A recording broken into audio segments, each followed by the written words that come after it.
मीठे बच्चे, बेहद की अपार खुशी का अनुभव करने के लिए हर पल बाबा के साथ रहो। प्रश्न, बाप से किन बच्चों को बहुत बहुत ताकत मिलती है?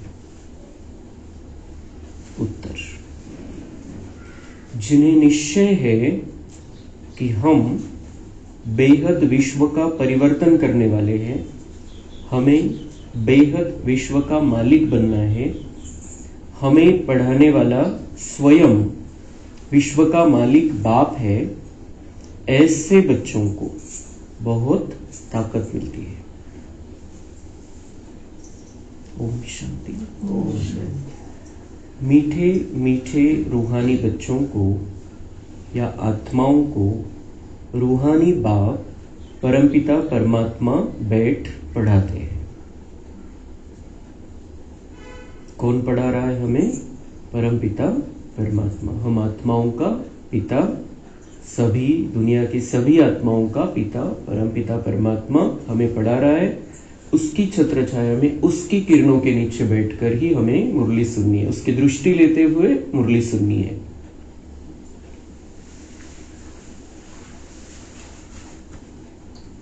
तो परमपिता परमात्मा बैठ पढ़ाते हैं और समझाते हैं, क्योंकि बच्चे ही पावन बनकर स्वर्ग के मालिक बनने वाले हैं फिर से।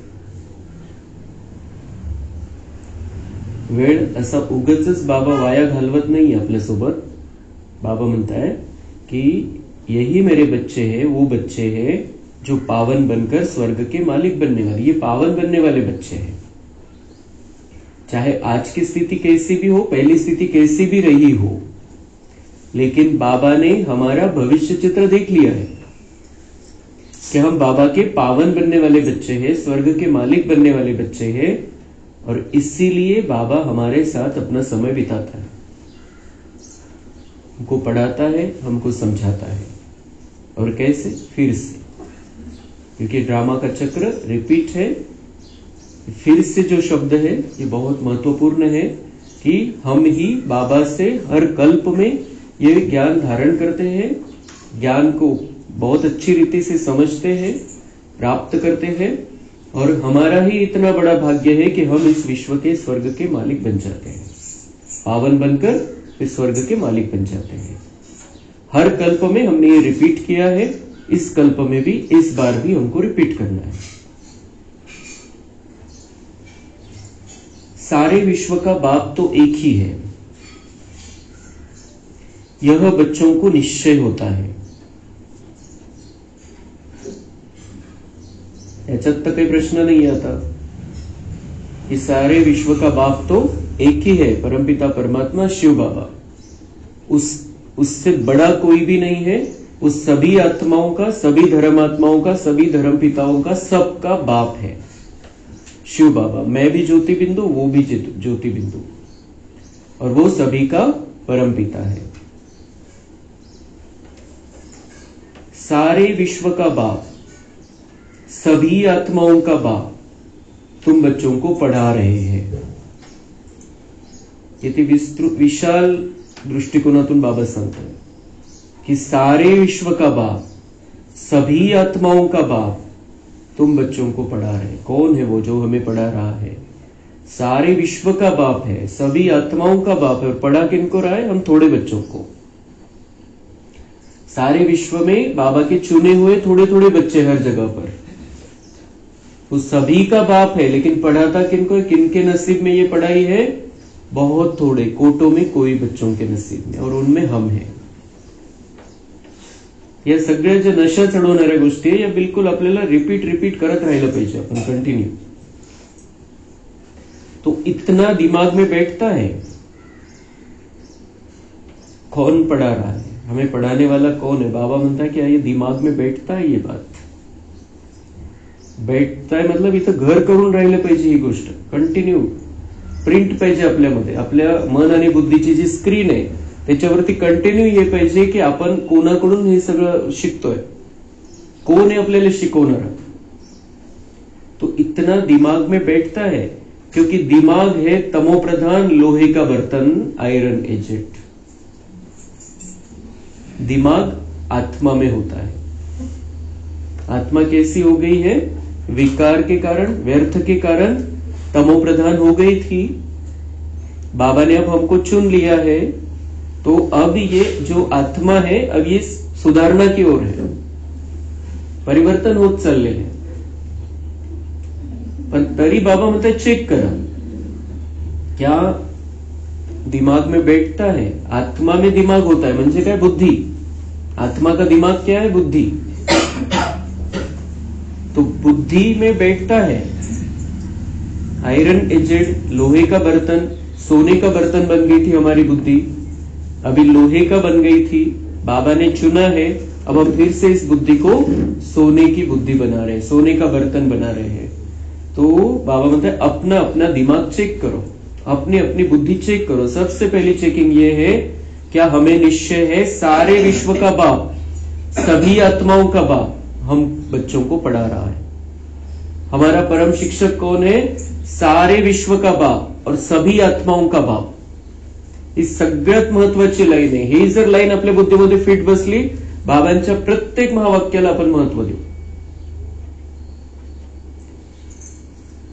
तो इतना दिमाग में बैठता है, इतनी ताकत मिलती है समझने की कि बरोबर बेहद का बाप हमको पढ़ा रहे हैं, हम बेहद विश्व को पलटते हैं। दो बातें समझनी है। क्या बाबा म्हणते हैं, इन दो बातों को तुम्हारी बुद्धि समझने लगी है बहुत अच्छी तरह से, कि बेहद का बाप हमको पढ़ा रहे हैं और हम बेहद विश्व को पलटते हैं। भगवान पढ़ा रहा है और हम उस पढ़ाई पढ़कर, उस पढ़ाई को बहुत अच्छी रीति से धारण करके इस विश्व को पलटते हैं। मतलब वो जिम्मेदारी ध्यान में है क्या? ये बाबा पूछ रहा है कि बेहद के इस विश्व को हमें पलटना है, या संपूर्ण दुनियेचं परिवर्तन करण्याची आपल्यामध्ये क्षमता है। तो बाबा कह रहे ये पक्का है, ये दिमाग में बैठ गया है कि हम किसके विद्यार्थी बने हैं। और दूसरी बात, ये जो विद्यार्थी दशा है हमारी, ये किस लिए है? हमें अपने आप को राजा बनाना है, अपने आप को देवता बनाना है, अपने आप को पावन बनाना है और अपने साथ दुनिया में भी सारा परिवर्तन लाना है। तो इस समय बेहद सृष्टि को दोजक कहा जाता है। ये क्या है? जो इस्लाम धर्म में कहा गया है, दोजक। वो कहते हैं कि जो कयामत का समय रहेगा, तब अल्लाह आएगा, सबका हिसाब करेगा। जिनके अच्छे कर्म है उन्हें बहिष्ठ नसीब में होगा, और जिनके बुरे कर्म है वो दोजक में रहेंगे। म्हणजे त्यांच्या हिशोबाने असं आहे की स्वर्गामध्ये कोणाला पाठवलं जाईल आणि कोणी नरकामध्ये राहतील। पर उनकी बुद्धि में ये नहीं है कि जिनके बुरे कर्मों का परिणाम ये है कि ये दुनिया दोजक बन गई है। आज की दुनिया ही नरक आहे, कुठे पाठवायची आवश्यकता नाही, इथं नरकामध्येच राहतोय आपण। फक्त आता इथं जे चांगले कर्म करतील त्याच्याशी जोडून तेच बहिष्ठ मध्ये अल्लाह का जो बगीचा है उसमें जा सकते हैं। यह सब समझने की बातें हैं कि आत्मा कितनी छोटी है। इतनी छोटी आत्मा में सारी नॉलेज ठहरती नहीं है, या भुला देते हो? तो बाबा म्हणते हैं आत्मा इतनी छोटी, ऐसे छोटा समझते हो अपने आप को, तो क्या इसमें ये ज्ञान नहीं ठहरता है या भूल जाता है ज्ञान? छोटी सी आत्मा है लेकिन बहुत पावरफुल है, हम बहुत शक्तिशाली है, कॅपॅसिटी खूप आहे। 5000 वर्षाची रेकॉर्डिंगची कॅपॅसिटी आहे। सेकंदाची रेकॉर्डिंग आपण करतोय याच्यामध्ये। 5000 वर्षाची कॅपॅसिटी आपल्यामध्ये, सेकंदाचं आपल्यामध्ये स्मरण आहे, ती स्मृती आहे त्याच्यामध्ये। तिला फक्त आपण जागृत करून घेत असतो। तो बाबा म्हणते ये छोटी सी, इतनी आत्मा छोटी इसलिए समझते हो कि ये ज्ञान बुद्धि में नहीं बैठता है। आत्मा में सारी नॉलेज ठहरती नहीं है, भुला देते हो। तो बाबा ये चाहता है कि हम कभी भी न भूले कि हम किसके विद्यार्थी हैं और अब हमें इस विश्व को पलटना है. बाबा म्हणतात तुम्ही जाणून बुजून विसरून जाता की बुद्धीमध्ये थांबत नाही. चेक करायचं हर पल.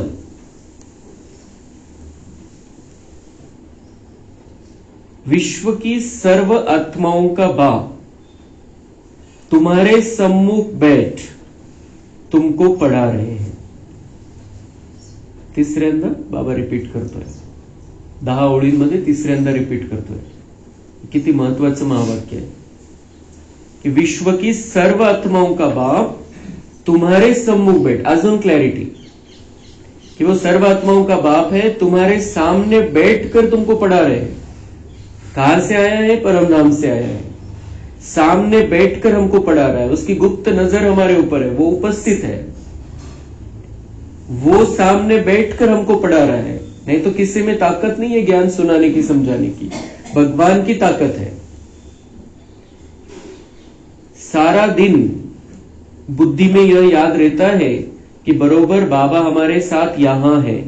कितना समय बैठता है? घंटा, आधा घंटा या सारा दिन? यह दिमाग में रखने की भी ताकत चाहिए.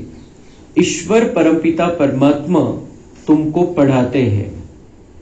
ईश्वर परमपिता परमात्मा तुमको पढ़ाते. चौथींदा रिपीट.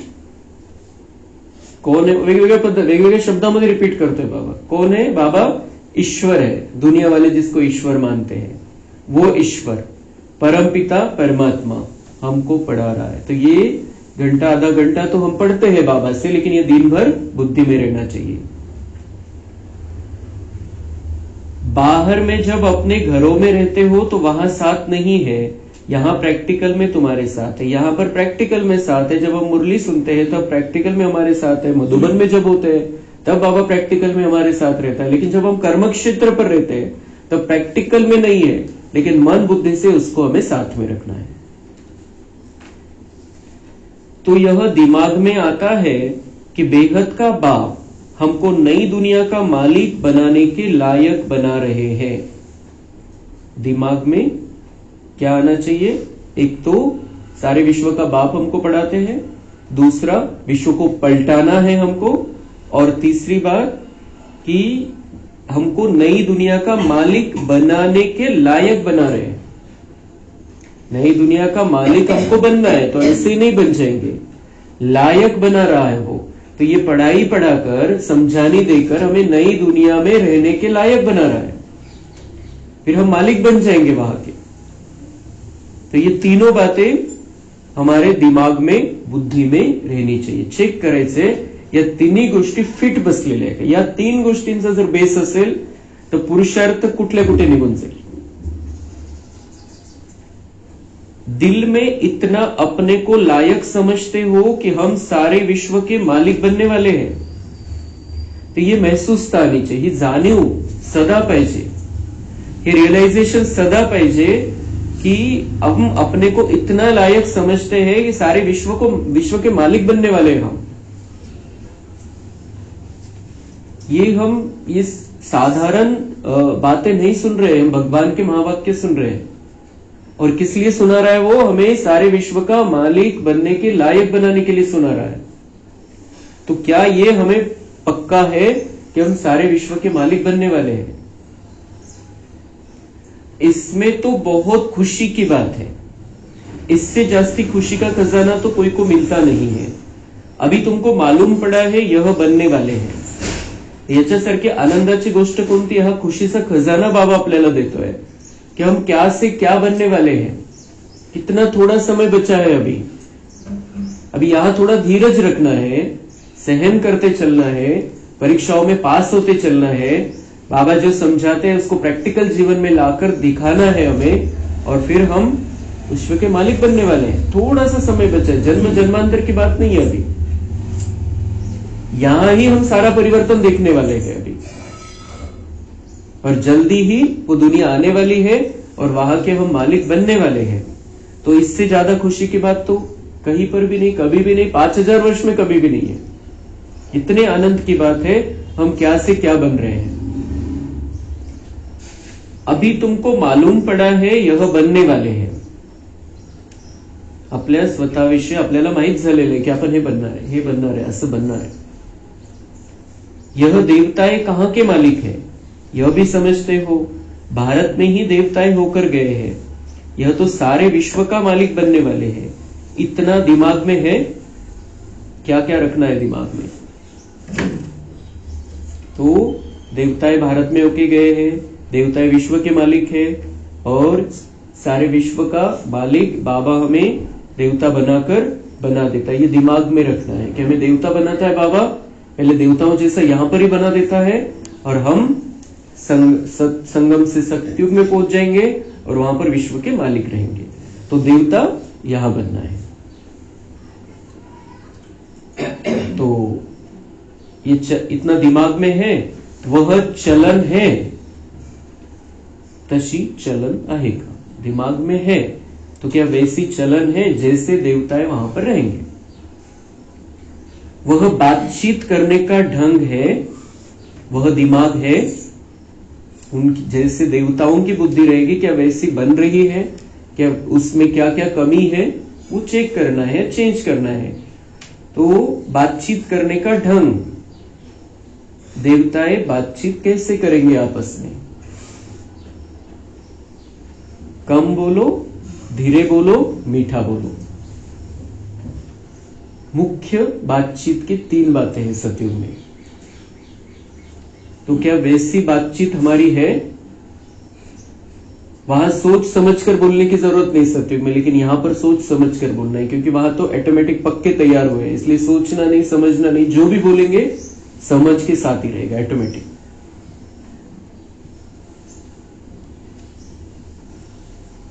तो वह बातचीत करने का ढंग है, वह दिमाग है.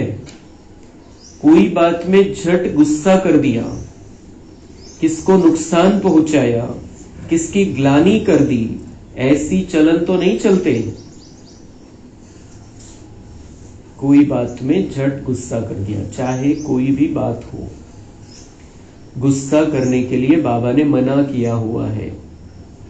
गुस्सा नहीं करने. क्यों मना किया हुआ है. क्योंकि बाबा कहता है कि तुम्हें विश्व का मालिक बनना है, देवता बनना है, राज करना है. तो गुस्से से राज नहीं हो सकता है. इसलिए बाबा ने कल क्या कहा था कि जो पढ़ाई नहीं पढ़ते, मतलब जो धारणाओं में नहीं चलते हैं, जो स्कूल में भी पढ़ाई नहीं करते, उनको नौकरी धंधे पर लगा दिया जाता है कि ये पढ़ के कुछ होने वाला नहीं. तो ऐसा बाबा इसलिए हमें ये सारी बातें बताता है कि हम लायक बच्चे हैं बाबा के. बाबा ने हमें छोड़ नहीं दिया ऐसे. बाबा हमें तैयार कर रहा है. इसलिए बाबा ये चाहता है कि हमें किसी भी बात में, किसी भी कारण से, किसी पर भी कभी भी गुस्सा नहीं करना है. किसको नुकसान, हमारी वजह से किसी का नुकसान नहीं होना चाहिए. किसकी ग्लानि कर दी, ऐसी चलन तो नहीं है. किसका हमने अपमान कर दिया, निंदा कर दी, किसी के सामने किसी के बारे में कुछ कह दिया, तीसरे व्यक्ति के बारे में, या डायरेक्ट किसी को कह दिया. ऐसा हमारी चलन बिल्कुल हम जैसे आज देवता बन गए ऐसी चलन होनी चाहिए. तो ऐसी चलन तो नहीं चलती. सतयुग में यह कभी कोई की ग्लानि थोड़ी करते हैं. सतयुग में कोई किसी की निंदा नहीं करेगा. तो बाबा बोलते तुम यहां कैसे कर सकते हो, तुम तो प्रैक्टिस कर रहे हो देवता बनने की. तो वैसी तुम्हारी एक्टिंग होनी चाहिए जो तुम्हें वहां जाकर करनी है.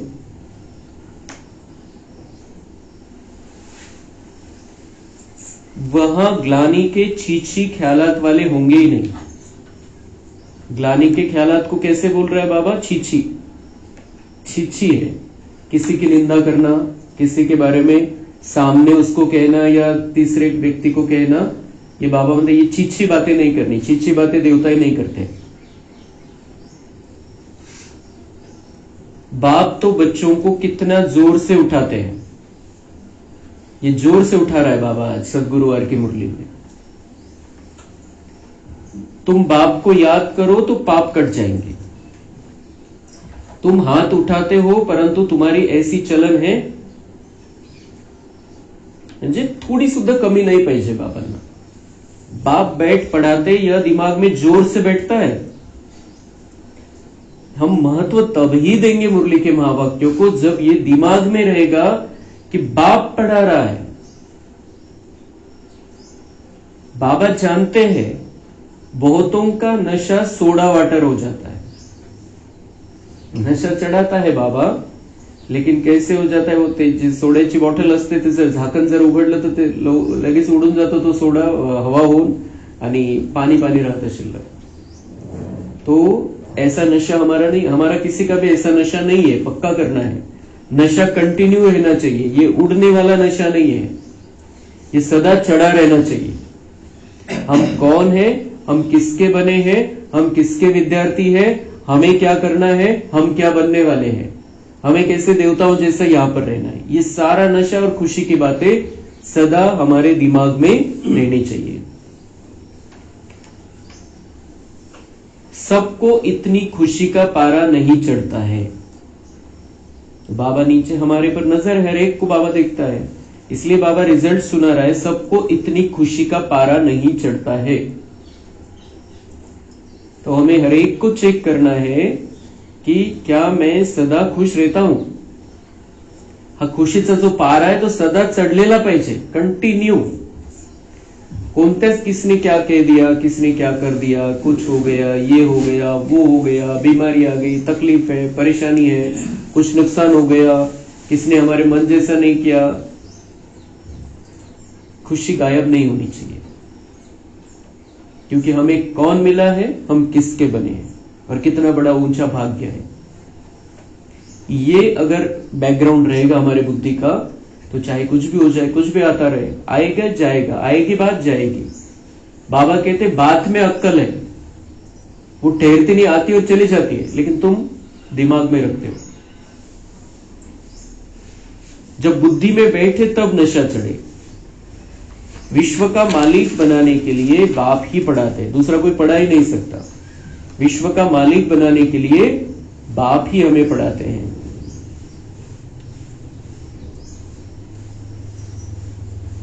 पहली बात बाप समझाते हैं, अपने को आत्मा निश्चय करो। आत्मा भगवान बाप का बच्चा है। परमपिता परमात्मा परम धाम में रहते हैं, हम आत्माएं भी वहां रहती है। फिर वहां से नंबरवार यहां आते जाते हैं पार्ट बचाने के लिए। यह बड़ी बेहद की स्टेज है। इस स्टेज पर पहले एक्टर्स पार्ट बचाने भारत में नई दुनिया में आते हैं।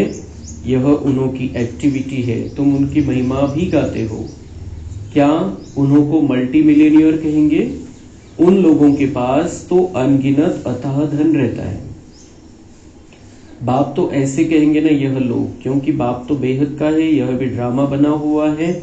तो जैसे शिव बाबा ने इन्हों को ऐसा साहूकार बनाया, तो भक्ति मार्ग में फिर उनका यानी शिव का मंदिर बनाते हैं पूजा के लिए। पहले उनकी पूजा करते हैं जिसने पूज्य बनाया। तो बाबा मतलब पहली बात मैं क्या समझाता हूं कि मैं अपने आप को आत्मा समझो, मैं आत्मा हूं। समझना है, बघायचे स्वतःला मी आत्मा। दोन्ही भुवयांच्या मध्ये मी आत्मा। मी आत्मा कौन है? भगवान बाप का बच्चा हूं। मैं आत्मा भगवान बाप का बच्चा हूं। भगवान और मैं कहां के रहने वाले हैं? परम धाम के। जिन 5 तत्वों से पार लाल सुनहरे प्रकाश की दुनिया है, वहां के हम रहने वाले हैं। फिर वहां से हम आते हैं नंबरवार पार्ट बचाने। सबसे पहला नंबर लगता है लक्ष्मी नारायण बनने वाली आत्माओं का, राधा कृष्ण। सबसे पहले वो आत्माएं नीचे आती है, फिर नंबरवार हमें भी उनके पीछे पीछे आना है। ऐसी तैयारी करनी है कि वो नीचे आ जाए, फिर हम तुरंत आ जाए नीचे।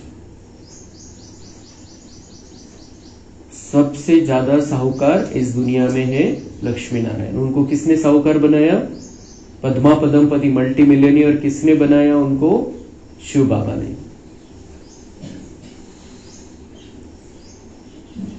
तो जैसे शिव बाबा ने इन्हों को ऐसा साहूकार बनाया, तो भक्ति मार्ग में फिर उनका यानी शिव का मंदिर बनाते पूजा के लिए। जिसने साहूकार बनाया उनका मंदिर उन्होंने बनाया। फिर द्वापर में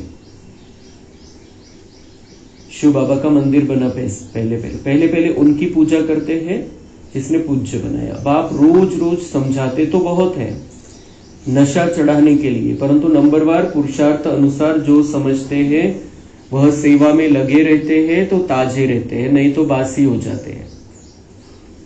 तो बाबा बोलते ये नशा तो मैं चढ़ाता हूं, तो इस नशे का परिणाम क्या होना चाहिए? ज्ञान की समझ बढ़नी चाहिए, ज्ञान में इंटरेस्ट आना चाहिए, योग बढ़ना चाहिए, धारणाएं होनी चाहिए, फिर ऑटोमेटिक सेवाएं होती रहेंगी। हर प्रकार की सेवा, तन मन धन मनसा वाचा कर्मणा, हर प्रकार की सेवा। तो सेवा में लगे रहते हैं तो बाबा बोलते हैं ताजे रहते हैं, नहीं तो बासी हो जाते हैं। तो फ्रेश रहना है, रोज नया कुछ करते रहना है हमें। बच्चे जानते हैं बरोबर यह भारत में राज्य करते थे तो और कोई धर्म नहीं था, डेटिज्म ही थी। फिर बाद में और धर्म आए हैं। अभी तुम समझते हो यह सृष्टि का चक्र कैसे फिरता है। स्कूल में एम ऑब्जेक्ट तो चाहिए ना। अभी हमें सृष्टि का चक्र कैसे फिरता है यह पता चला है, और हम स्कूल में है तो इसका उद्देश्य इस पढ़ाई का हमें लक्ष्मी नारायण जैसा बनना है, देखते रहना है। जैसे बाबा ने रविवार की अव्यक्त मुरली में हमें बताया था, अपना स्वरूप देखते रहो, अपना चित्र बनाओ, कलाकार बनून आपलं चित्र काढा, बुद्धीने आपलं चित्र काढायचे कि मैं ऐसे बनने वाला हूं। ये जो पढ़ाई भगवान जो बेहद विश्व का पिता हमें पढ़ाता है, इस पढ़ाई से मैं ऐसा बनने वाला हूं लक्ष्मी नारायण जैसा, और उतनी लायकी मुझे मेरे अंदर लानी है, उतनी पात्रता मुझे मेरे अंदर लानी है।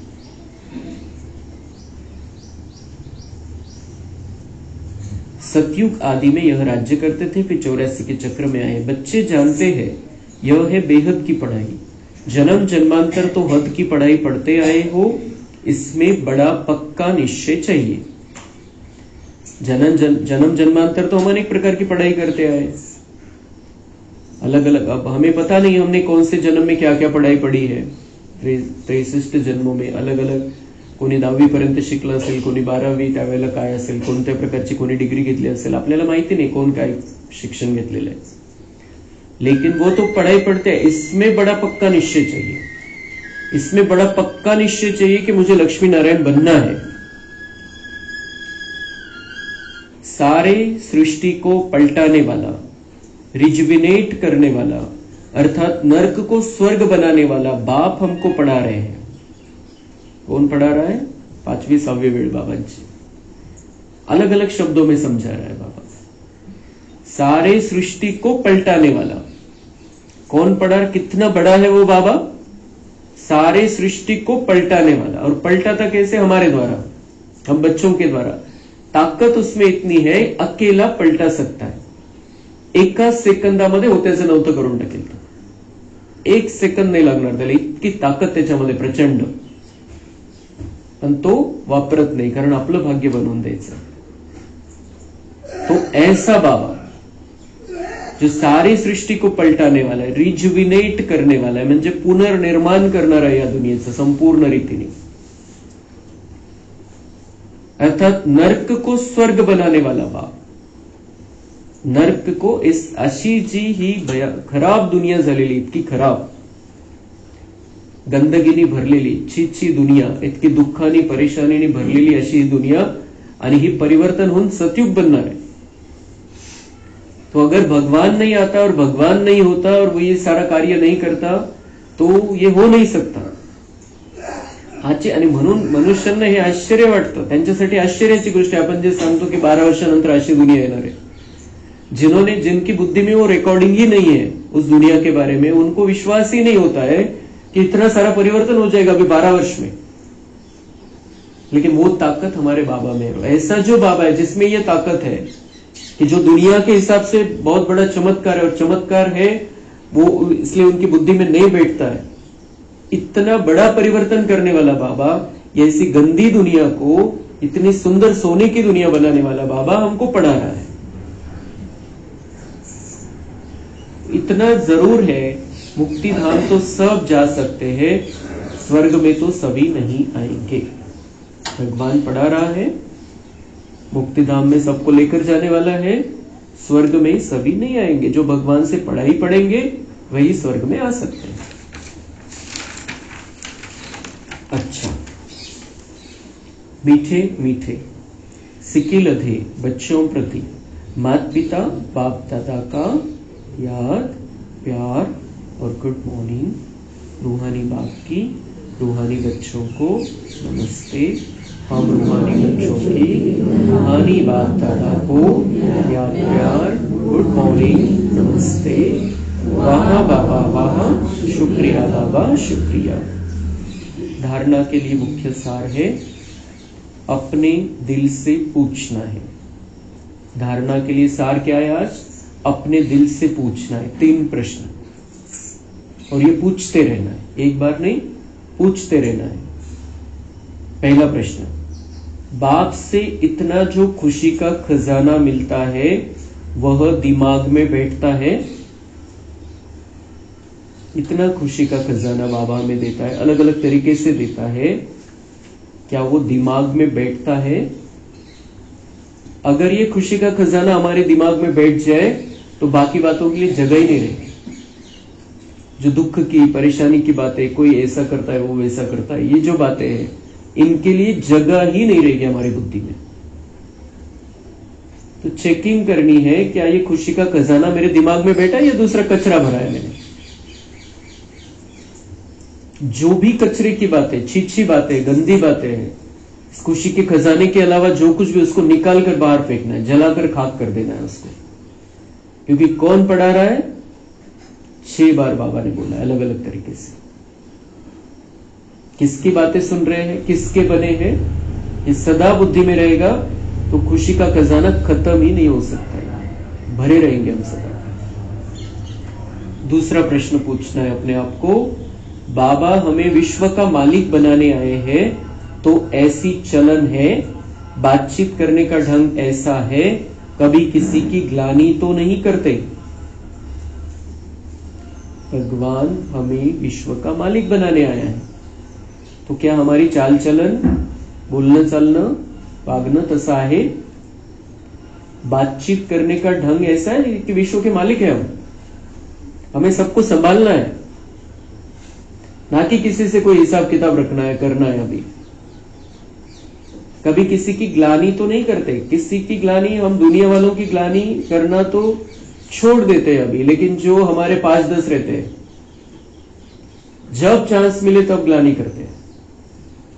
तो बाबा कह रहे हैं कि वो 5-10 लोग आपको देवता नहीं बनने देंगे, इसलिए ग्लानि करना छोड़ दो।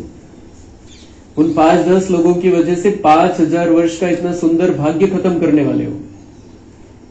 इसलिए किसी की भी ग्लानि, एक की भी ग्लानि नहीं करनी, एक की भी निंदा नहीं करनी है, क्योंकि प्राप्ति इतनी बड़ी, उसके बदले में हम विश्व के मालिक बनने वाले हैं। तीसरा प्रश्न, बात से प्रतिज्ञा करने के बाद कोई अपवित्र कर्म तो नहीं होता है? मन से, शरीर से कोई भी अपवित्र कर्म तो नहीं होता है। अब हम बाबा के बन चुके हैं तो भी कोई भी अपवित्र, अशुद्ध विकारों के वश होकर कुछ भी मन, वाणी, कर्म से नहीं करना है। वरदान है, साक्षी स्थिति में स्थित हो, परिस्थितियों के खेल को देखने वाले संतोषी आत्मा भव।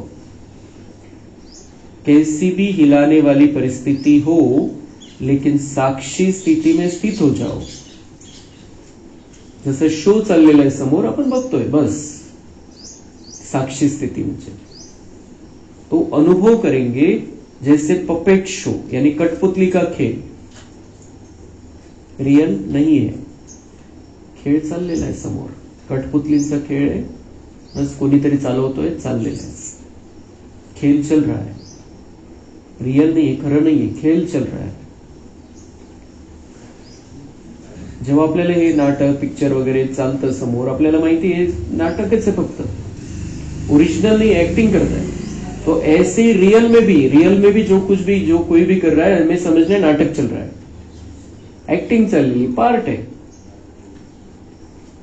तो अपनी शान में रहते हुए खेल को देखो, मतलब परेशान नहीं हो जाना। बाबा कह रहे अपनी शान में रहते हुए खेल को देखो। अपनी शान क्या है? मैं कौन हूं, मैं किसका हूं, मुझे क्या करना है, बस ये शान वाली बातें हैं।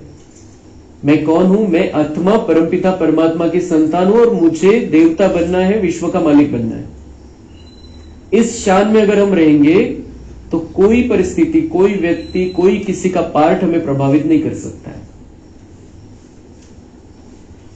तो अपनी शान में रहते हुए खेल को देखना है। संगम युग का श्रेष्ठ शान है संतुष्ट मनी बनना या संतोषी होकर रहना।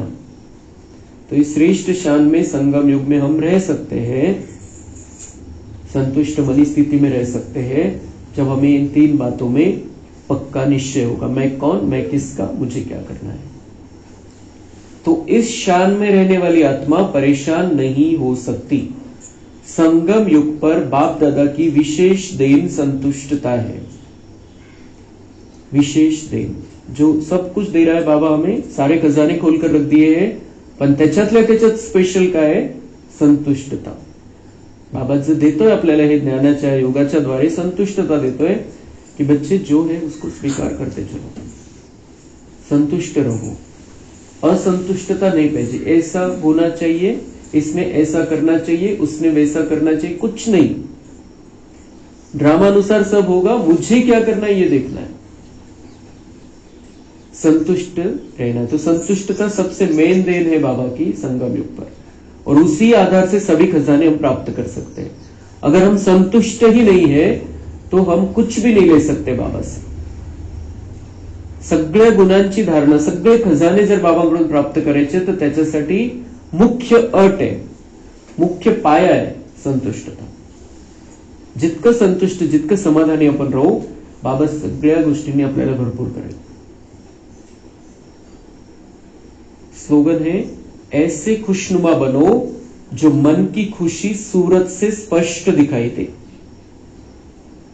इतकं आनंदी राहायचंय, आतला आनंद इतका पाहिजे, खुशीने इतकं भरपूर पाहिजे की ते चेहऱ्यावरती ऑटोमॅटिक आलं पाहिजे। दुनियावाले शिकवतात तुम्ही खुश राहायचंय, मध्ये काही चाललेलं असलं तर बाबा शिकवतो की आतमध्ये इतकं खुश राहायचंय की ते चेहऱ्यावरती ऑटोमॅटिक झळकलं पाहिजे।